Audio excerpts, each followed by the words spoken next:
friends, so today I'm going to model for you how to complete the balloon pairs practice page. Alright, so this is unlike anything we've done before, but it's very, very simple and it will require you to get a little bit creative and use some critical thinking as well. Alright, so we're simply going to read through the instructions to get started. Choose any pair of balloon numbers. So at the top here, we have 6 different balloons, all with different numbers inside. So we're going to pick 2 balloons. Again, we know a pair means 2. You can write that on your page. That will help you remember. Add the numbers together. Then write the sum for your balloon. Now this was part of our math vocabulary. What's a sum? Well, the sum is an answer to an addition question. All right, so we can see they've done an example here already. So our little salamander friend has picked balloon 6 and 7.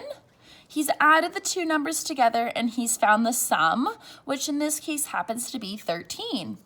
So this page is challenging us to find 7 more different totals or equations. So 6 and 7 have already been paired together. And we know that when we're adding, that 7 plus 6 is going to be the same thing. We still get 13. So just remember that just because you reverse the numbers though, it looks a little bit different, but it's still the same equation. It's still the same fact family. All right, well, let's just pick 2 balloons and see what happens. So I'm gonna pick balloon 15 and balloon 11. So I'm gonna create my equation. 15 plus, again, it's wanting us to add, plus 11. And now I can go ahead and find the sum or the answer. It might be helpful to have a spare piece of paper next to you if you need to write down the equation, or you might be able to do a little bit of mental math. In my case though, I'm gonna actually grab an extra piece of paper and just work it out on there. So I'm gonna line it up stacked on top of each other, just like we've practiced. My ones column on top of my ones, my tens column stacked on top of each other. And now I can add as normal. So of course, starting with my ones column, 5 plus 1 gives me 6. No need to regroup. And my tens column, 1 plus 1, of course that gives me 2. So 15 plus 11 gives me 26. There we go. So that's our second way. So our goal is to try to fill all these boxes with equations. Now you can go ahead and move on to the next set. Maybe you want to stay with 15, but do 15 plus 9 this time. So again, you would repeat the same thing, 15 plus 9. Use whatever strategy works best for you, whether it be rewriting it down and doing addition this way, or maybe you're ready to do mental math. In this case, we know that 9 is only 1 away from 10, and 15 plus 10 would give us 25. 9's 1 less. Well, I can use mental math, and I know that gives me 24. All right, friends, so I do challenge you to come up with as many as you can. You can go on to the back side if you need to. Once you've come up with all the combinations you can think of, you're gonna move on to the second part of the page.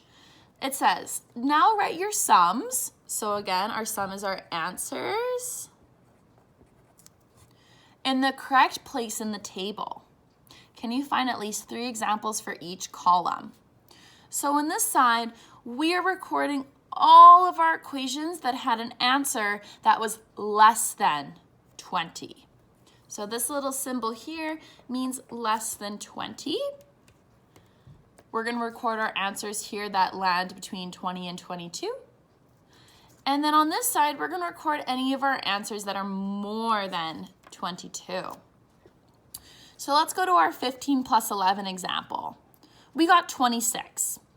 Is 26 less than 20? No.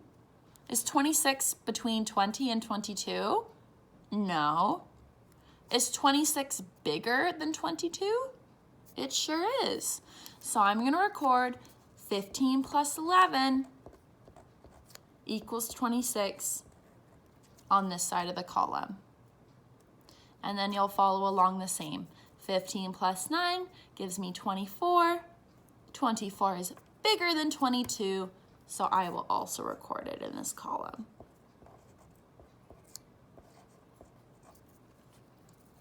All right, friends, so there are a couple steps with doing this, but you guys are more than capable of kind of making balloon combinations, finding the sum, and then thinking about where those numbers land.